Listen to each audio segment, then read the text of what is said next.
Hello friends, welcome to Easy Quick சமையல். Macaroni cheese pasta ஈஸியாக குயிக்காக பண்ணலாமா? 1 கப் மேக்ரோனி எடுத்திருக்கேன், 1 கப் மில்க் எடுத்திருக்கேன், ஒரு சின்ன கப் சீஸ் எடுத்திருக்கேன், 2 டேபிள் ஸ்பூன் ஃப்ரெஷ் க்ரீம் எடுத்திருக்கேன்,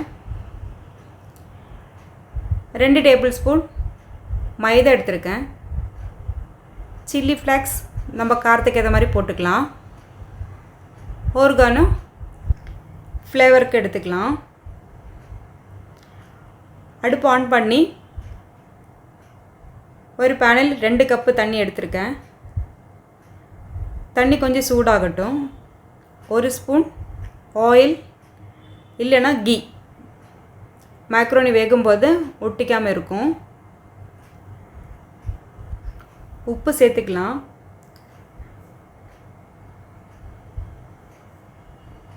கொஞ்ச நேரம் மூடி போட்டு நல்லா தண்ணி கொதிக்கட்டும்.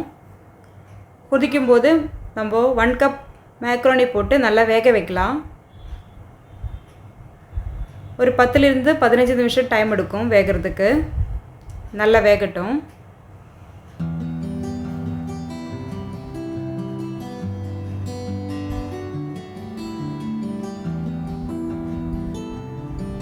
ஒரு பேன் வச்சு 1 கப் பால் எடுத்து நல்லா காய்ச்சிக்கலாம்.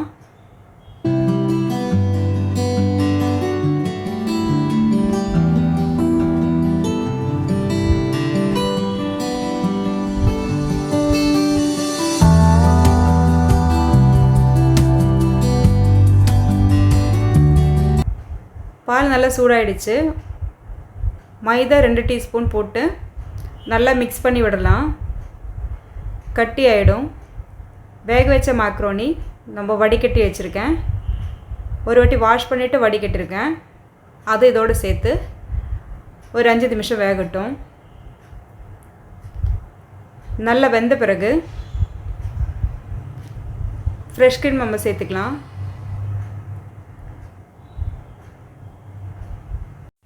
கொஞ்சம் சில்லி ஃப்ளாக்ஸ் எடுத்திருக்கேன். நான் 2 டேபிள் ஸ்பூன் போட்டிருக்கேன்.